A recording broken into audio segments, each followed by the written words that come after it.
Bapak Ibu rahimakumullah, tema kajian kita pada subuh hari ini tentang sholat sunnah.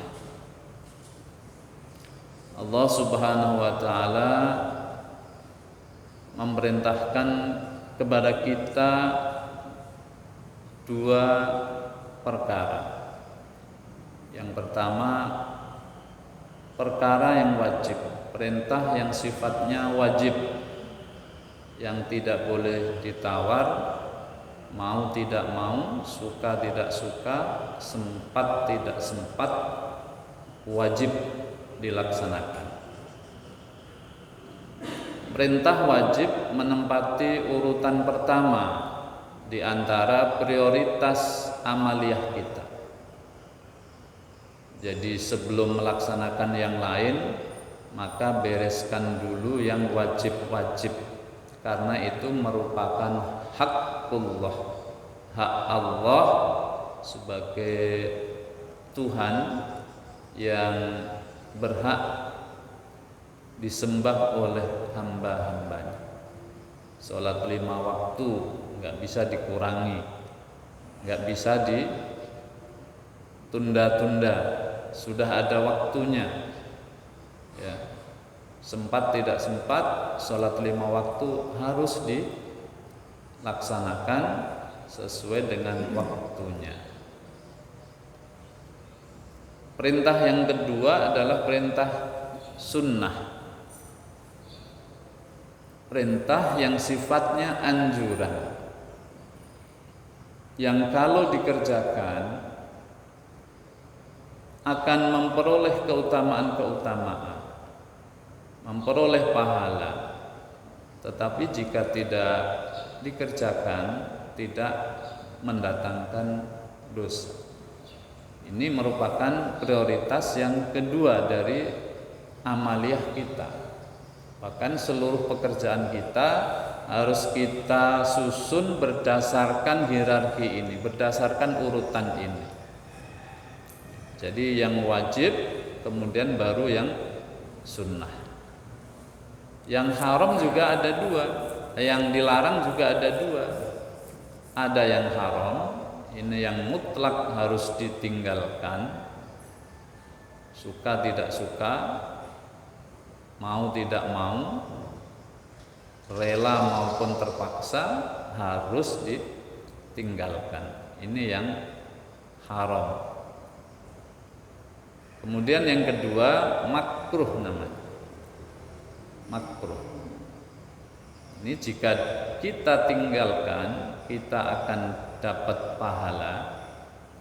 Kalau dikerjakan, tidak memperoleh dosa. Misalnya apa makruh itu? Wudu, basuh mukanya cuman sekali, itu makruh. Cuman 2 kali, itu makruh. Ruku, sujud, baca tasbihnya cuman sekali, itu juga makruh. Banyak sekali, ya. Atau wudu membasuh mukanya lebih dari 3 kali, 4 kali, 5 kali, itu makruh. Banyak sekali perbuatan-perbuatan makruh. Biasanya kalau dulu Pak Haji itu kalau di SD, SMP, SMA itu contohnya makan peta itu. Ya, makan bawang putih mentah, nah itu biasanya yang contohkan. Padahal perbuatan makruh itu banyak sekali di dalam ibadah itu. Ya, sholat setelah asar, ya. Kecuali kalau ada sebab, misalnya ada orang meninggal setelah asar, tadi kita sudah sholat asar, kita boleh karena ada sebab.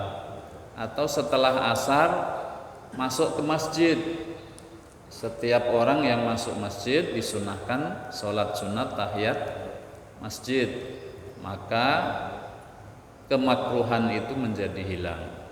Tapi kalau tanpa sebab, setelah asar atau setelah subuh seperti ini, orang melakukan sholat sunnah hukumnya makruh.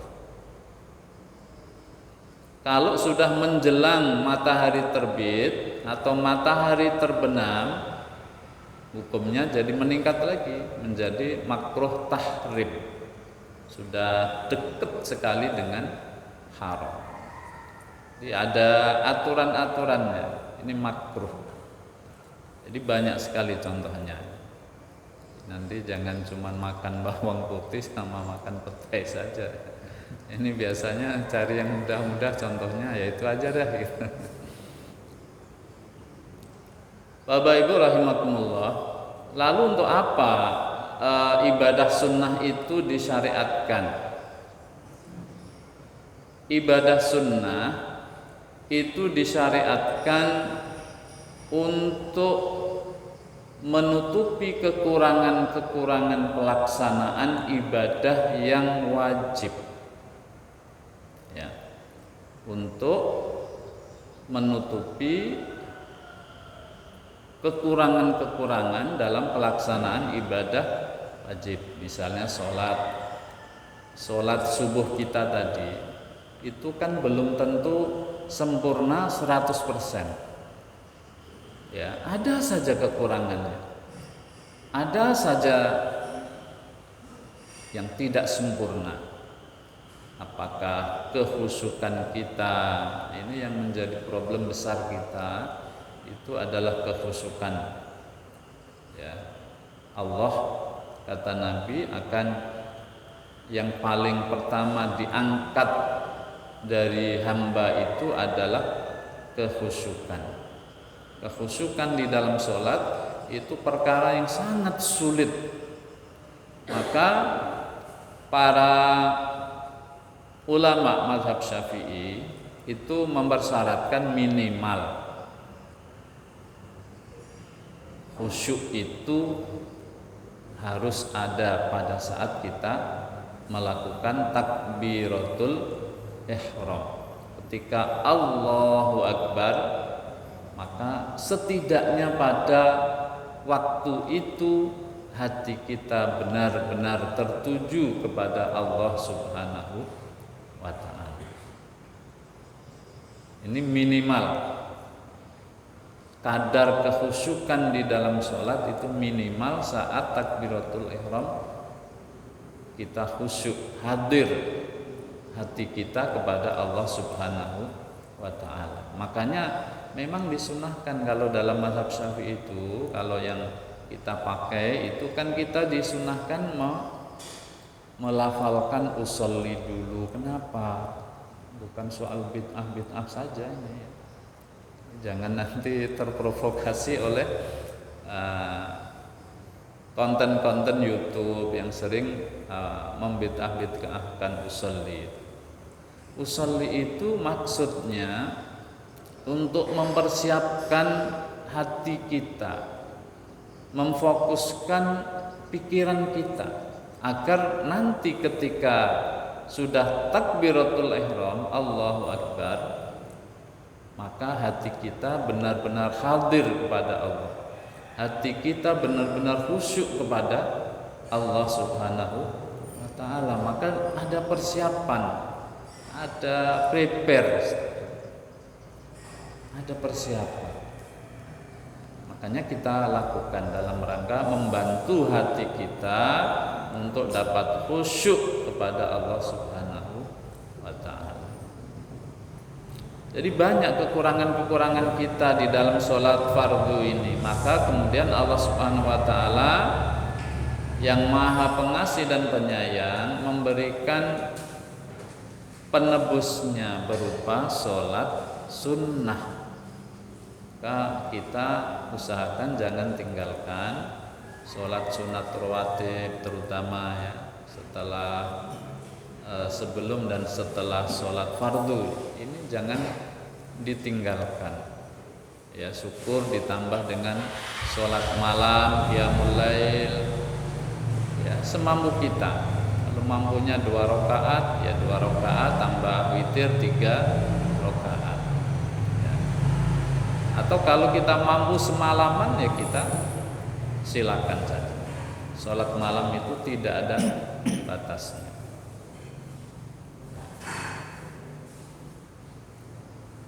Allah Subhanahu wa taala di dalam hadis qudsi menjelaskan, ma taqarraba ilayyal 'abdu ahabba ilayya mimma aftaradtu alaihi.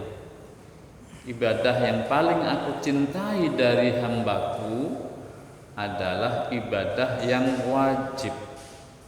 Ibadah yang wajib. Baru kemudian yang kedua, wa ma taqarraba ilayya 'abdi bin nawafil hatta uhibbah.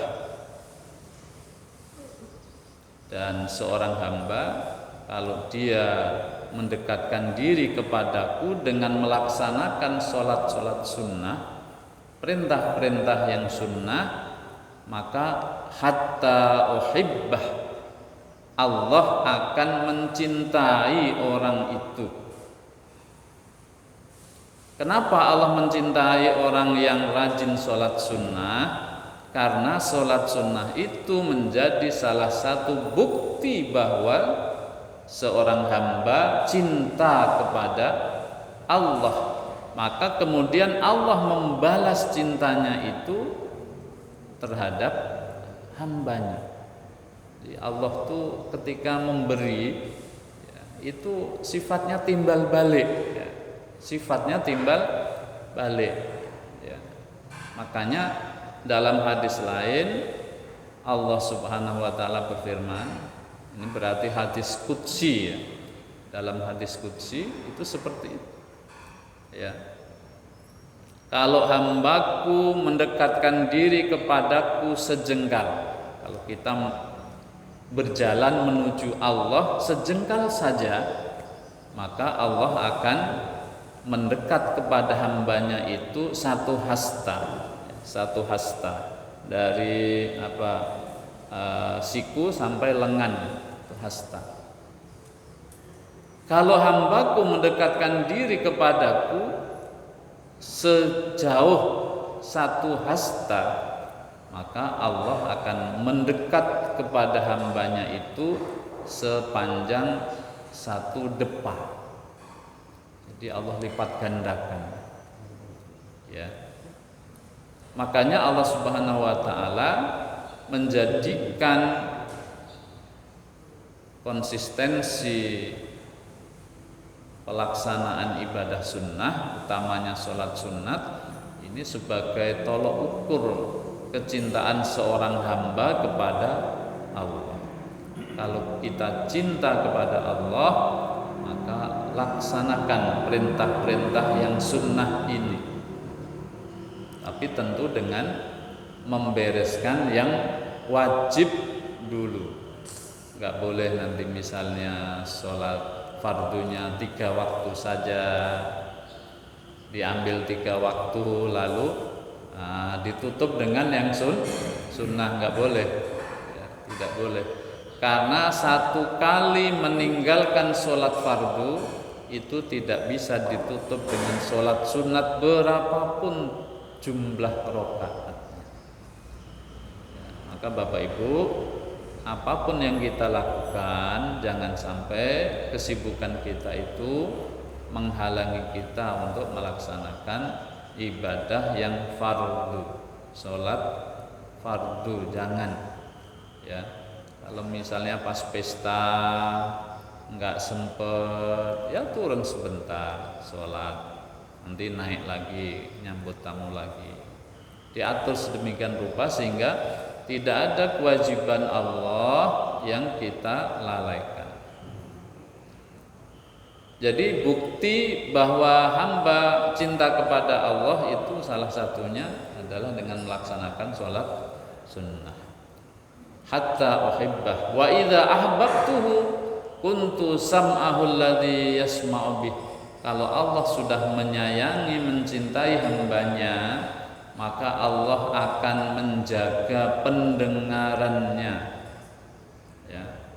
Pendengarannya itu akan dijaga oleh Allah sehingga hanya digunakan untuk mendengarkan kalimah-kalimah Allah, ucapan-ucapan yang baik, kalimah-kalimah yang bermanfaat, nasihat-nasihat yang bermanfaat, tidak digunakan untuk mendengarkan sesuatu yang Allah Subhanahu wa taala tidak ridho. Yang Allah tidak ridho. Jadi benar-benar dijaga oleh Allah pendengaran kita. Diajak ngerumpi, ya, minggir. Nggak suka ngerumpi, jangan ditanggapi. Kadang-kadang kalau orang ngerumpi ini terus sambung menyambung menjadi satu. Nah ini yang tidak boleh. Kalau ada orang ngajak ngerumpi, segera alihkan pembicaraan itu kepada pembicaraan yang baik agar kita terhindar dari dosanya ghibah. Nah dosa ghibah itu sangat besar Bapak Ibu sekalian. Wa basarahul ladzi yubsiru bih, Allah juga akan menjaga pandangannya. Penglihatannya hanya akan digunakan untuk memandang hal-hal yang baik, memandangi alam semesta yang kemudian mendatangkan kekuatan iman kita kepada Allah, tadabbur terhadap fenomena alam ini, melihat sesuatu yang indah-indah lalu berucap subhanallah, maha suci Allah. Jadi matanya tidak digunakan untuk memandangi objek-objek yang dilarang oleh Allah Subhanahu wa taala. Tidak jelalatan, ya. Kalau jalan ya lurus, tidak toleh kanan, toleh kiri, mencari-cari objek yang diharamkan oleh Allah Subhanahu wa taala. Wa yadahu alladhi yabtishu bih, tangannya juga akan dipelihara oleh Allah dari perkara-perkara yang Allah tidak ridho.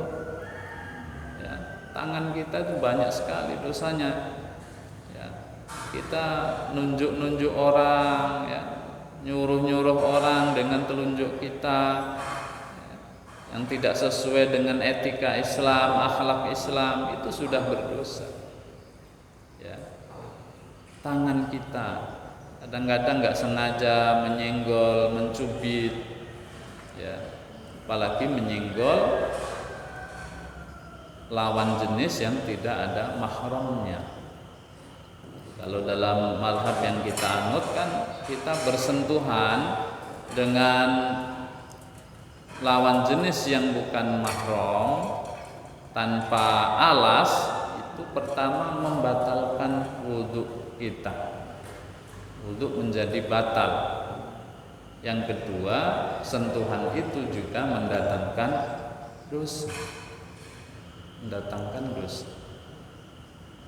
Maka insya Allah kalau kita selalu jaga wudhu kita, jaga sholat sunat kita, ibadah sunat kita, ya, berzikir, ya, baca Quran dan seterusnya, baca sholawat, maka insya Allah Subhanahu wa taala pelihara tangan kita dari sesuatu yang Allah tidak ridho. Wa yadahul ladzi yamshi biha, Allah juga akan jaga kakinya. Kakinya ini akan terpelihara dari hal-hal yang tidak baik, tidak berjalan menuju tempat-tempat yang Allah tidak ridho. Jalannya ya ke tempat-tempat yang baik yang Allah Subhanahu wa taala ridho, ke masjid, ke pasar untuk berdagang, atau ke pasar untuk membeli kebutuhan keluarga. Itu ibadah. Jadi jangan dikatakan kalau pergi ke pasar, ya, itu lalu bukan ibadah. Pergi ke kantor mencari nafkah untuk keluarga itu juga merupakan aktivitas ibadah, ya. Kaifa tabi wa kaifa tashtari, bagaimana seorang hamba ketika ke pasar mempraktekkan tata cara jual beli yang sesuai dengan tuntunan Rasulullah, maka itu adalah ibadah. Bahkan watanggihu watutallik, ya, orang melaksanakan pernikahan saja itu juga merupakan ibadah kepada Allah Subhanahu wa taala. Bahkan bercerai, kalau perceraiannya itu dilaksanakan secara syar'i, tidak membuka aib-aib pasangannya yang lalu, ya. Jangan kalau sudah ke pengadilan nanti dibuka semua kejelekan-kejelekannya yang dulu dikategorikan baik, ketika bercerai menjadi jelek, keburukannya terbongkar semua. Ini tidak boleh, karena Al-Quran mengatakan kalau Anda menceraikan pasangan hidup Anda, maka ceraikanlah secara baik-baik, ya. Ceraikan secara ihsan. Jadi tidak boleh. Nah, Bapak Ibu sekalian, ibadah yang wajib dan ibadah yang sunnah itu memiliki perbedaan-perbedaan. Kalau di dalam kaidah fiqhiyah itu dikatakan an-naflu awsa'u minal fardhi. Ibadah sunat itu lebih fleksibel dibanding ibadah fardu. Apa misalnya? Ibadah sunnah,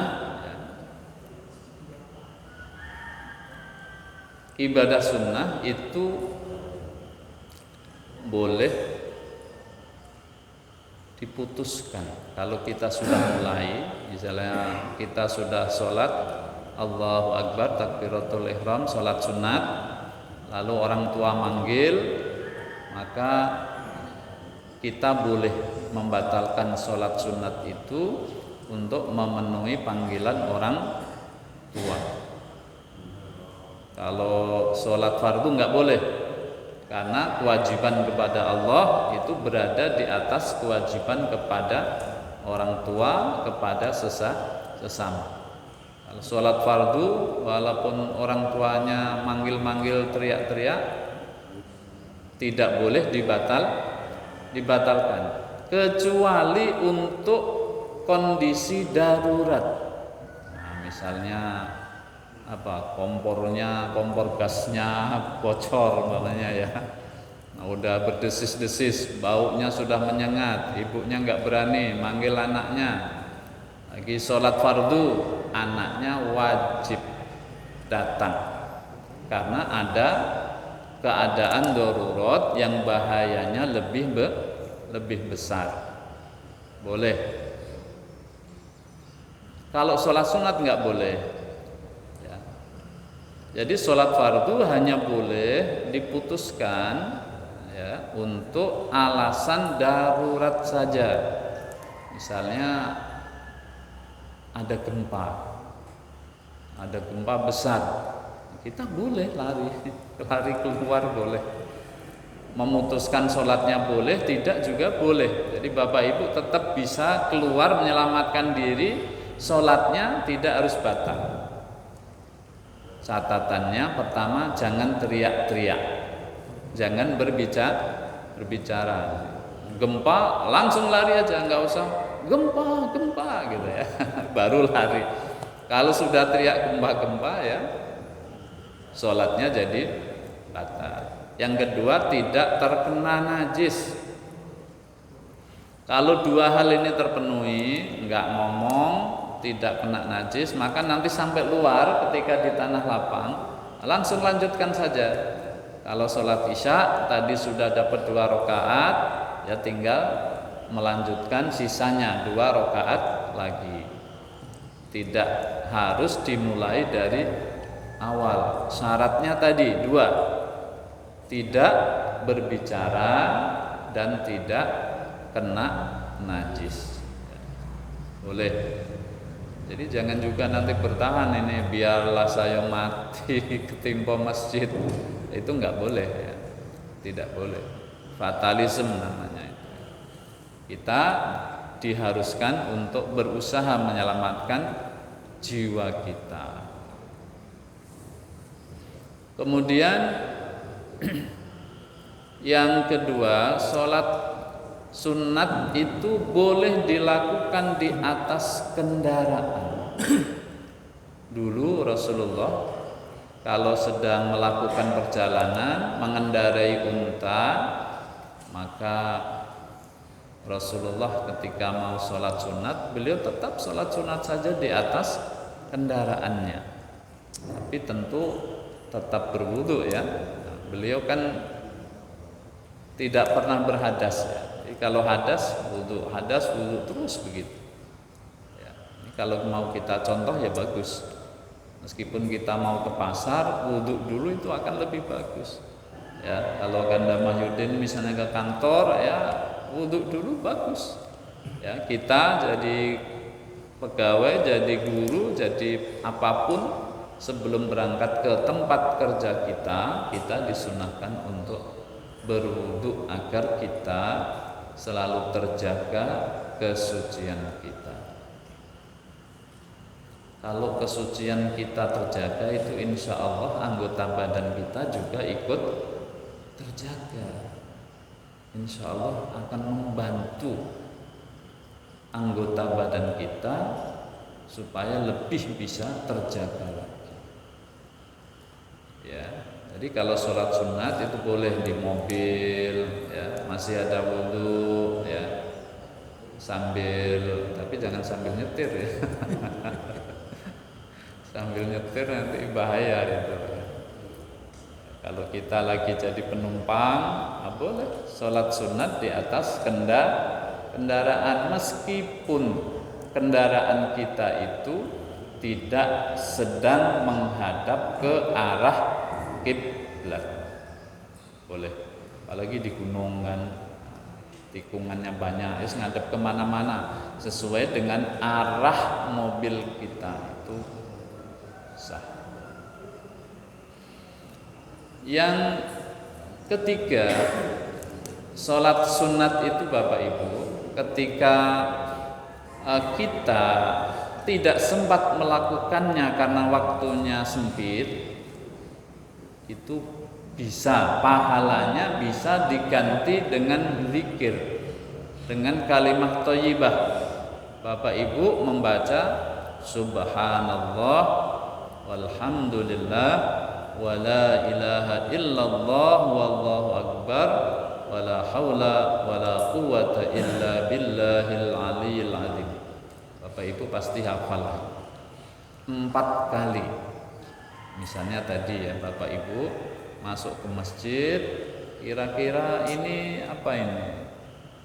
Alarmnya sudah berbunyi, tit.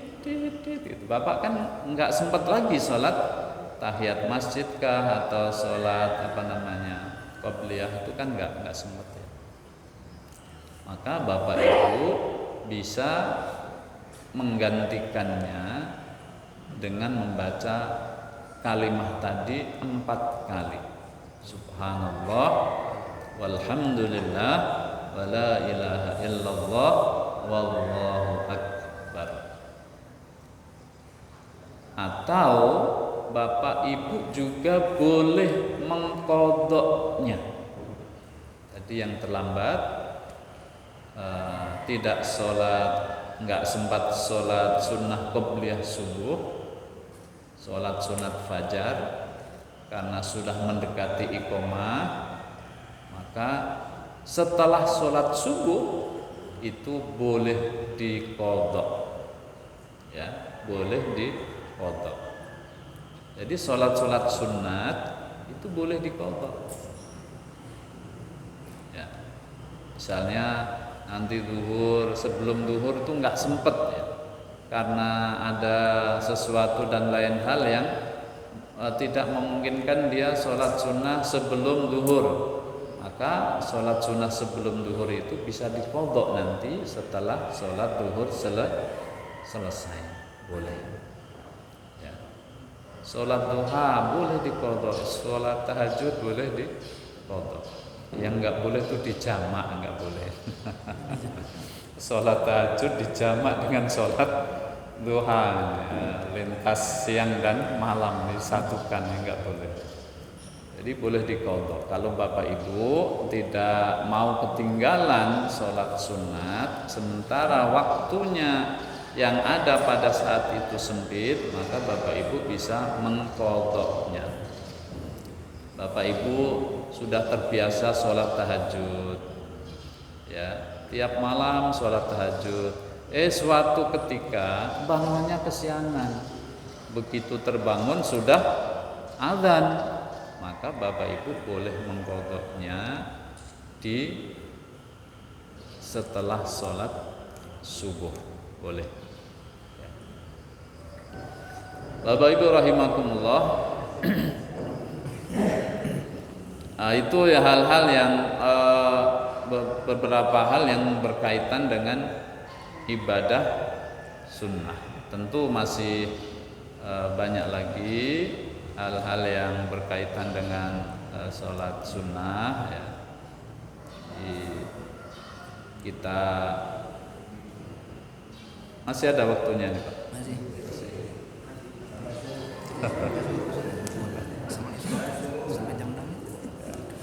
Sampai jam 6 ya. Baik. Nah, Bapak Ibu, sholat sunat itu ada tempat yang paling baik untuk melaksanakannya. Bukan di masjid, tetapi di rumah. Itu yang paling baik tempat untuk melaksanakan sholat sunnah, di rumah. Kecuali sholat-sholat sunat yang dianjurkan untuk berjamaah. Kalau sholat id ya jangan pula, nanti kata bapak tuh lebih baik di rumah. Kalau sholat id sendiri-sendiri di rumah berjamaah sekeluarga itu enggak boleh, ya, tidak dianjurkan. Jadi ada sholat-sholat sunat yang disunnahkan untuk berjamaah, itu adalah sholat-sholat sunat yang Allah Subhanahu wa ta'ala maksudkan untuk mensyiarkan Islam, ya, untuk mensyiarkan Islam. Sholat Idul Adha, sholat Idul Fitri itu disunnahkan. Bahkan dulu Rasulullah itu memerintahkan orang-orang yang sedang tidak suci, ibu-ibu yang sedang haid, itu tetap menghadiri sholat Id walaupun mereka tidak boleh sholat. Jadi suruh datang ke tempat pelaksanaan sholat Id untuk menunjukkan kebersamaan, untuk menunjukkan bahwa Islam itu banyak jumlahnya, ya. Itu sholat sunat yang oleh Allah dijadikan sebagai salah satu syiar untuk agamanya. Makanya kalau ada orang sekampung, misalnya sejamaah masjid ini nggak ada yang sholat id berjamaah, orang sekampung ini berdosa semua Bapak Ibu. Kalau orang sekota Bengkulu ini tidak ada yang mau sholat id, ya, bukan karena alasan. Kalau kemarin ada pandemi itu beda lagi, ya. Yang nggak melaksanakan sekali saja, sekota ini nggak ada yang mau melaksanakan sholat Idul Fitri misalnya, maka orang sekota ini jadi berdosa semuanya. Karena sholat Id itu merupakan syiar agama Allah Subhanahu wa ta'ala. Tetapi ada sholat sunat itu yang disunnahkan dilakukan secara sendiri-sendiri. Kalau dilakukan secara berjamaah itu justru khilaful aula, tidak memperoleh keutamaan, menyalahi keutamaan, menyelisihi keutamaan. Misalnya tahajud berjamaah ini. Ada beberapa tahun yang lalu kan ada gerakan itu. Tahajud berjamaah itu enggak boleh. Tidak boleh. Duha berjamaah itu tidak boleh, kecuali untuk anak-anak, untuk melatih mereka agar terbiasa melaksanakan sholat duha, itu baru boleh. Kalau bapak ibu guru di sekolah, anak-anaknya disuruh berjamaah sholat duhanya itu boleh, tapi tidak boleh dilembagakan, ya, nggak boleh dilaksanakan secara terus menerus. Pokoknya sholat duha di MTS N1 ini harus berjamaah, itu yang enggak boleh, karena menjadi terlembagakan, ya. Sesekali boleh, ya. Nah, misalnya murid-murid baru, ya, untuk membiasakan mereka sholat duha, ya udah sama-sama itu boleh, berjamaah boleh. Tapi nanti kalau sudah 1 semester udah naik kelas, ya jangan lagi, jangan dilembagakan. Karena sholat sunnah yang tidak disunnahkan berjamaah itu pesannya adalah agar kita menjaga keintiman kita kepada Allah Subhanahu wa ta'ala. Kalau tadi yang jamaah itu poinnya adalah untuk mensyiarkan agama Allah, tetapi kalau sholat sunnah yang disunnahkan tidak berjamaah itu poinnya adalah menjaga kualitas keintiman kita kepada Allah. Jadi jangan, ini sekarang ini ada yang agak lebay nih. Ada yang lebay nih, kalau habis sholat tahajud tuh lalu di-share di grup itu, ya. Ya, memang ucapannya bagus Bapak Ibu. Alhamdulillah malam ini Allah izinkan sholat tahajud. Nah gitu kan, kalimatnya sih bagus, ya. Tapi men-share, ya, membagikan informasi bahwa malam ini kita tahajud, itu adalah perbuatan yang tercela. Karena sholat tahajud itu menekankan kedekatan kita kepada Allah sebagai hamba terhadap Sang Khalik. Jadi kalau bisa jangan ada orang yang tahu. Nah, ini kadang-kadang kita ini agak latah, ya, agak latah. Jadi habis tahajud di-share sama kawan-kawannya. Nah ini yang repot nih. Ada ya Bapak Ibu, ya, ini ya. Ini nggak usah ditiru yang kayak gitu. Itu salah itu. Atau ada juga yang ini ya, apa nih, pas Ramadan malam Lailatul Qadar, dia ceritakan pengalaman rohaninya malam tadi itu. Malam tadi itu rasanya inyolah itu Lailatul Qadar itu. Sebab saya tuh merasakan kedamaian yang luar biasa, itu misalnya, ya. Hati saya tuh khusyuk, hudur kepada Allah Subhanahu wa taala. Zikir tuh terasa nikmat. Loh,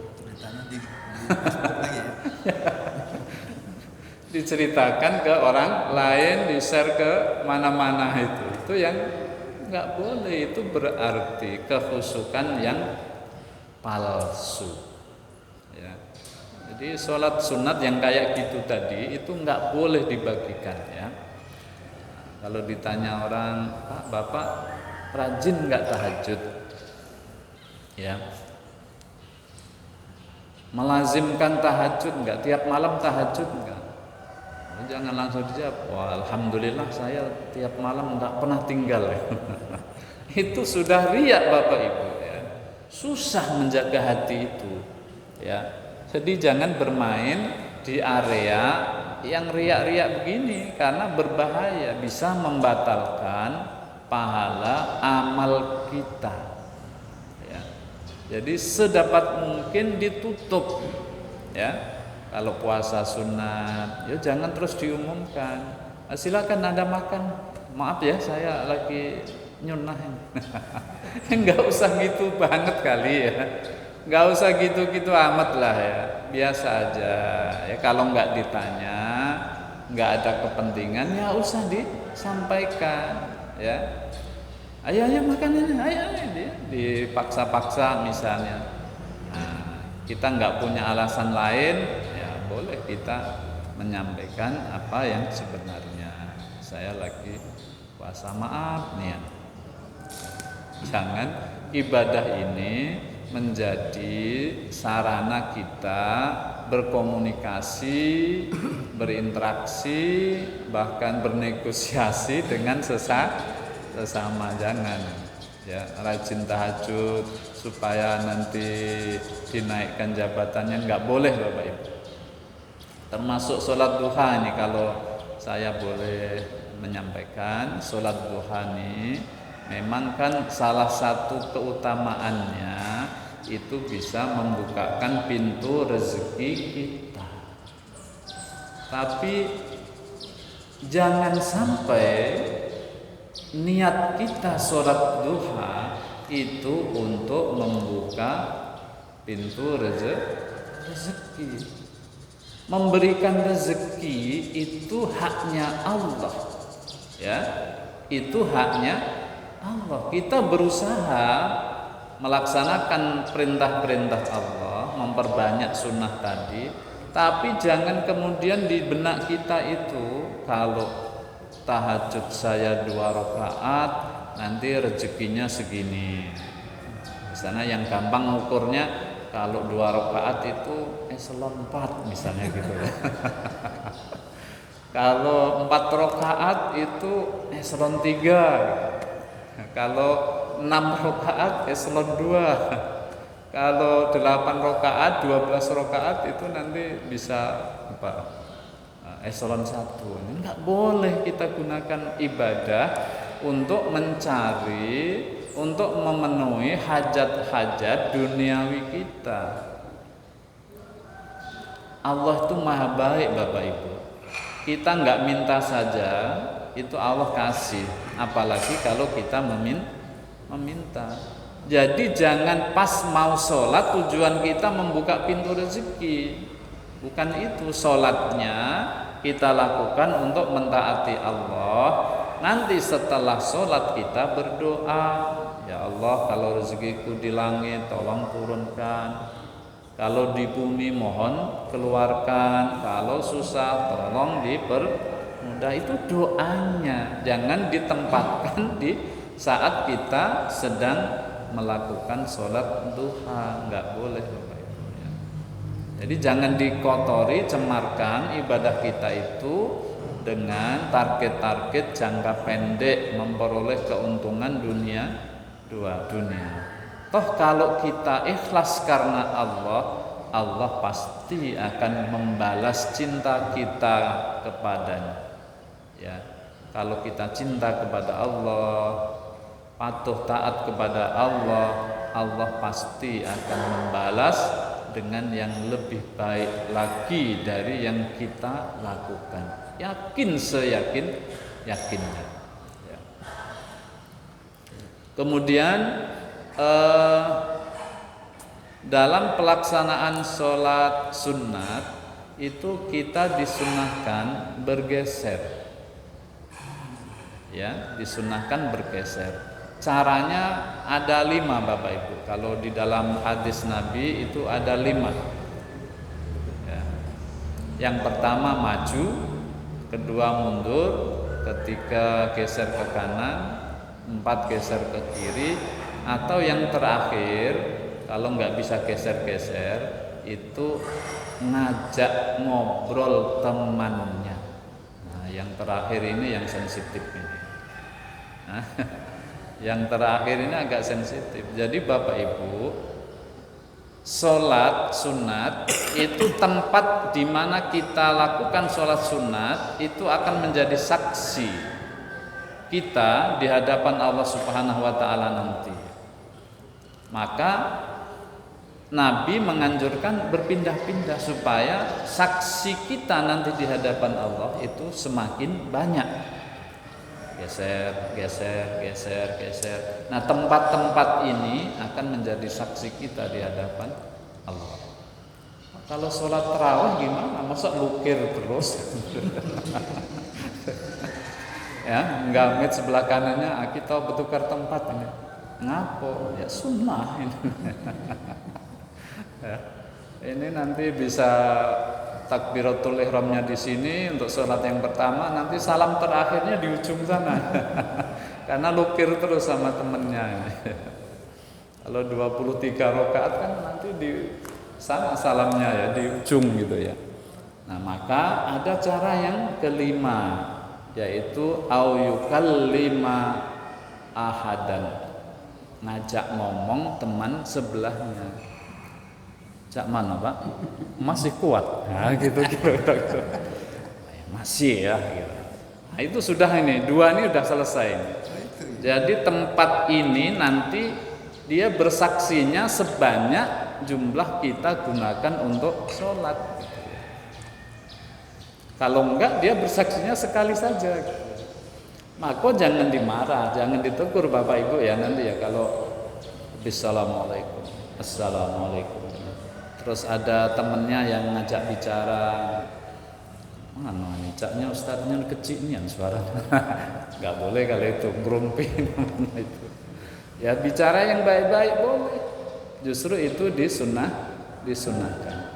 Cuman jangan panjang-panjang, jangan keterusan ngomongnya, nanti mengganggu sholat kita.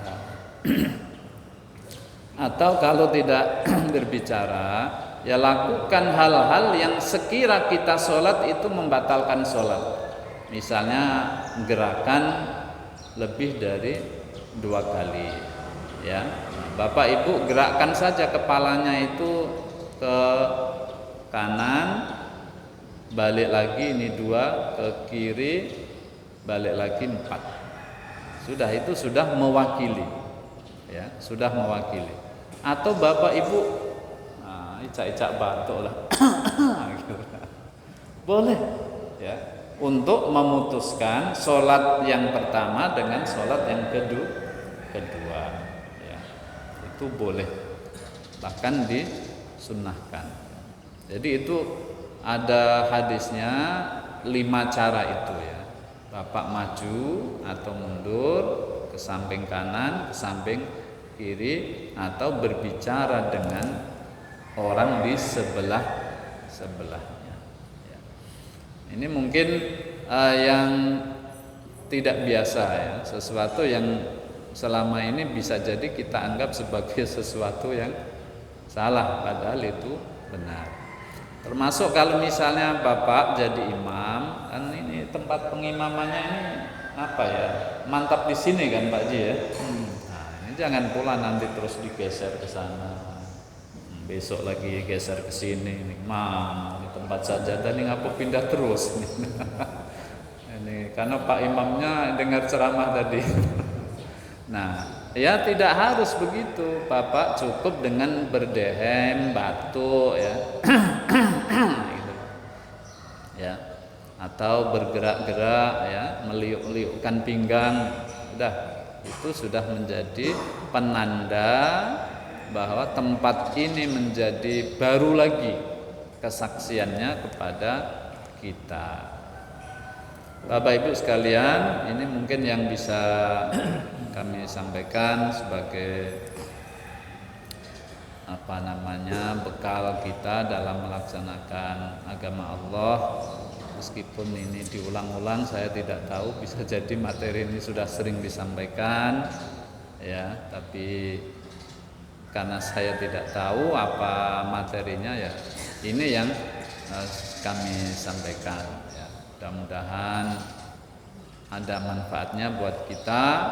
Kalau ada salah dan khilaf itu semata dari kekurangan saya, dan kalau ada yang baik-baik itu karena pertolongan Allah Subhanahu wa ta'ala. Lebih kurang mohon maaf. Wallahu muwaffiq ila aqwamit thoriq. Wassalamualaikum warahmatullahi wabarakatuh. Ada yang mau bertanya, Ustaz? Ya. Assalamualaikum warahmatullahi wabarakatuh. Waalaikumsalam warahmatullahi wabarakatuh. Kalau imam salah rukun, katakan wajib rukun.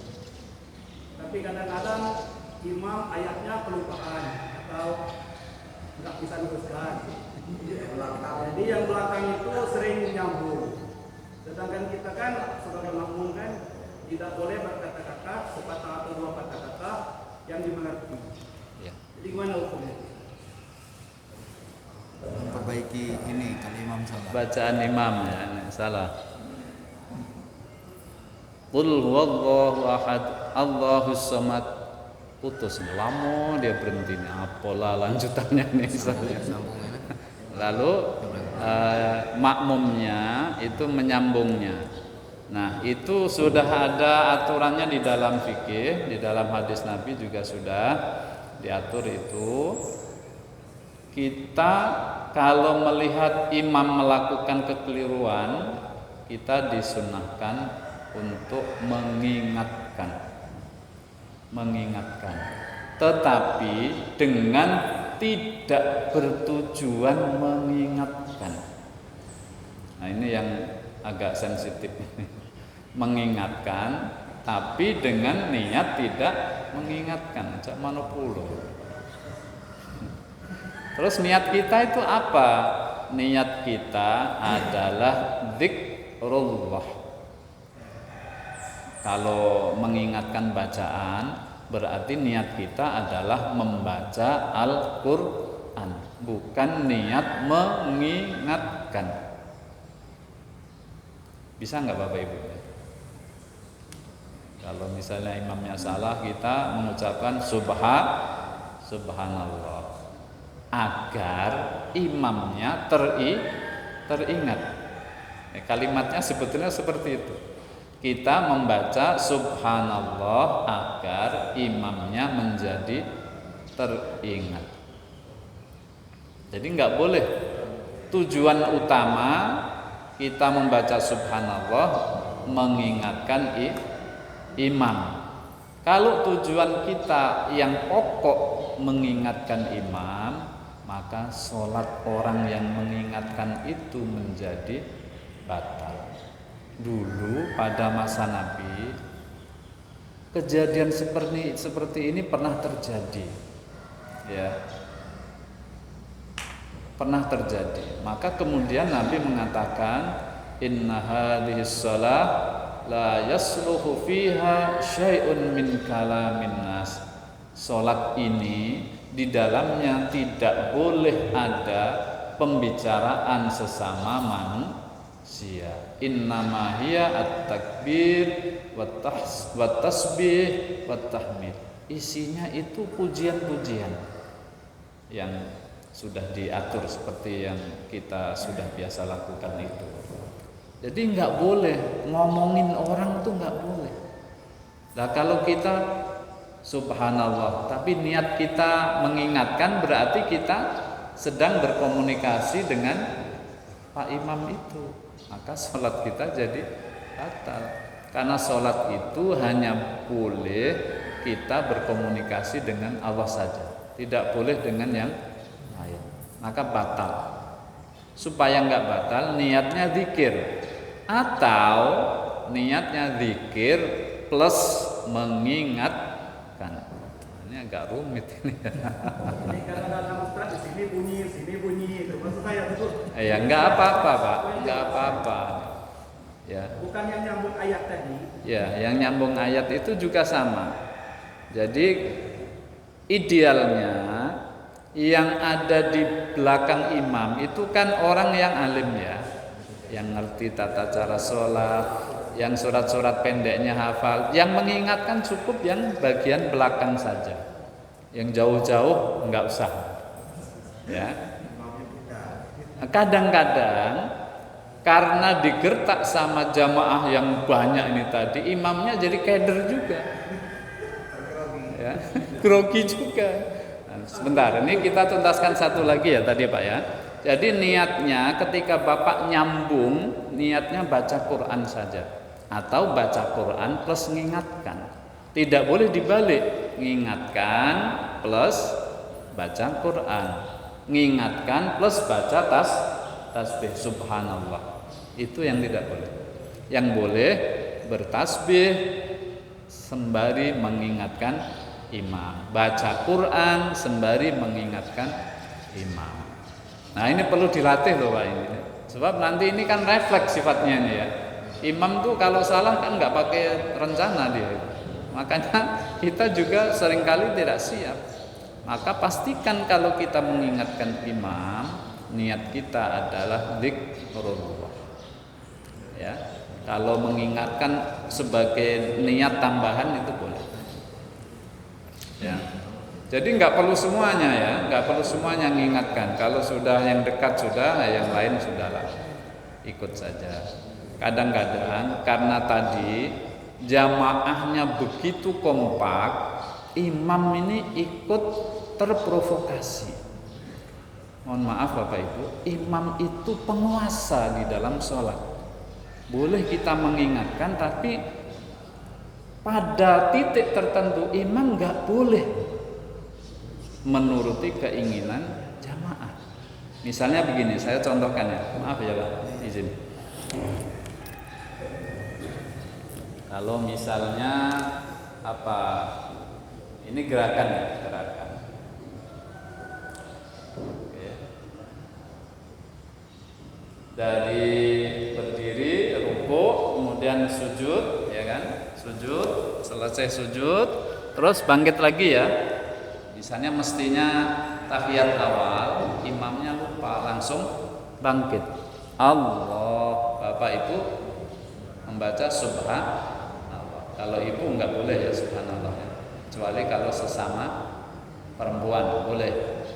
Kalau mengingatkan laki-laki dengan tepuk tangan, tepuk tangannya begini tapi tidak tepuk nyamuk begini enggak boleh, batal sholatnya. Begini ya, punggung dengan telapak. Cuman kita kan nggak terbiasa diingatkan ini. Nanti marah imamnya. Kamu ini sholat main-main. Ya boleh baca subhanallah. Kalau imamnya juga perempuan. Jadi kalau mestinya duduk untuk tahiyat awal, tapi Pak Imam langsung saja Allah, ya seperti ini. Kemudian jamaahnya mengatakan subhanallah, imam wajib turun. Oke, ya.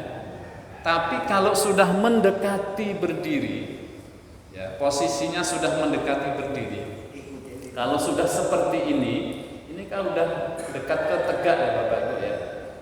Maka meskipun disomasi oleh jamaah makmumnya, imam nggak boleh balik turun ke bawah lagi. Kalau imamnya turun, dia ngerti kalau ini membatalkan sholat, maka sholatnya jadi batal. Kita membatalkan bisa? Bisa. Ya, bisa. Silakan imam itu. Itu imam yang ditinggalkan jamaahnya.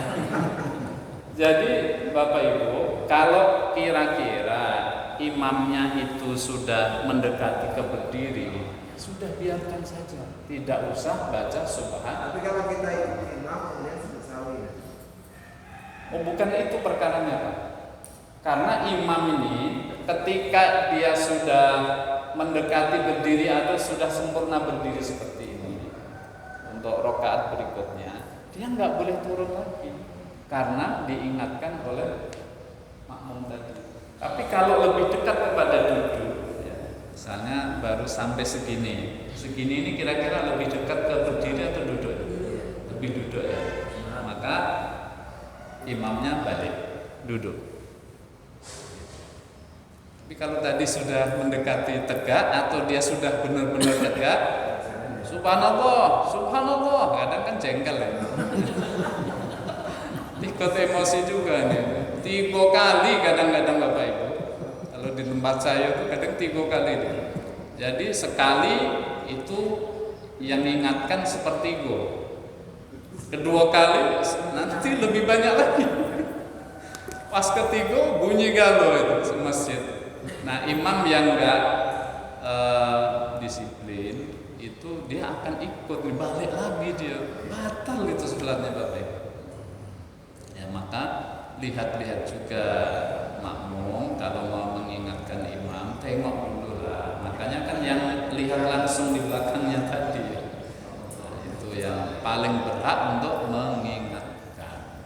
Dengan tadi mengingatkan tapi dengan niat tidak mengingatkan, tapi niatnya dzikrullah atau qiraatul Quran, baca Al-Quran. Nah, kemudian yang Bapak bilang tadi itu betul, kalau imamnya batal ya seperti tadi misalnya kondisinya dia balik lagi, Bapak Ibu bisa memisahkan diri dari imam, mufaraqah, niat dalam hati saja. Mulai detik ini saya memisahkan diri dari imam, dalam hati saja. Setelah itu Bapak Ibu sholatnya tidak boleh menyertai imam. Nah, itu Boleh menyertai. enggak boleh. Dalam kondisi tadi dia tegak, imamnya kan terus. Ya. Kalau kita melanjutkan tahiyat, misalnya, boleh. Boleh, tapi Bapak niat mufaraqah dulu. Bapak mufaraqah dulu, kemudian apa? Tapi kalau itu imamnya batal ya Bapak ya. Tapi kalau imamnya tidak batal, Imamnya terus, tadi kita ikut imam. terus saja kita yang wajib ikut imam. Kita nggak boleh misalnya mufaraqah di poin itu, nggak boleh. Karena sholat imamnya tetap sah. Yang nggak boleh ikut tadi, kalau imamnya sudah dekat dengan berdiri atau sudah berdiri, diingatkan sama makmumnya, dia balik lagi tahiyat awal, sholatnya kan batal nih. Jadi imamnya mestinya terus saja. Nah, imamnya mestinya terus saja. Kita makmum ikut. Nah, makmumnya yang ikut. Jadi imamnya nggak perlu sahwi. Nanti sawi. Oh enggak, Nah, enggak. Sahwi itu, oh yang ini tadi ya, dia meninggalkan apa tadi? Meninggalkan tahiyat awal ya. Karena dia udah tahu itu. Ya, meninggalkan tahiyat awal, maka di akhir sholat sebelum salam disunahkan melaksanakan sujud sahwi. Bacaannya Imamnya sah. sudah tahu dia tegur. Nah betul, betul. Sudah diingatkan tadi ya. Tapi Sudah karena dia diingatkan. posisinya tidak mungkin duduk, dia terus. Terus saja. Berarti kan ada yang tinggal tadi ya. Ada yang tertinggal yaitu tahiyat awal. Tahiyat awal itu termasuk rangkaian sunnah ab'ad dalam sholatnya, yang kalau tertinggal disunahkan mengganti sujud sahwi. Tapi kalau sengaja ditinggalkan itu tidak boleh diganti dengan sujud sahwi. Bacaannya sama Bapak Ibu ya. Subhana rabbiyal a'la wa bihamdi, subhana rabbiyal a'la wa bihamdi 3 kali ya. Atau dengan subhana man la yanam wa la yasbu. Kalau Bapak Ibu enggak hafal yang terakhir ini, ya baca subhana rabbiyal a'la wa bihamdi seperti biasa 3 kali ya, seperti biasa, nanti baru salam.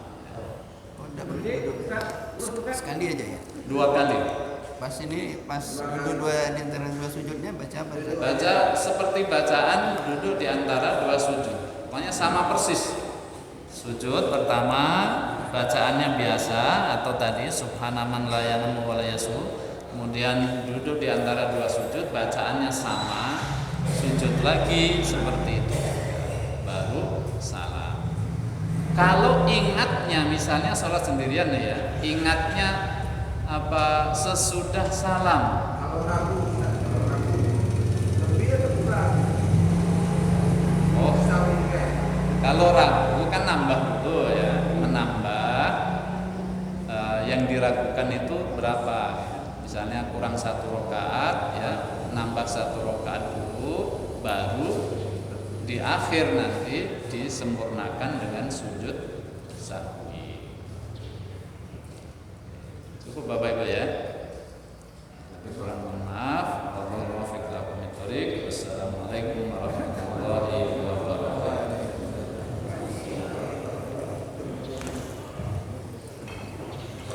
Coba.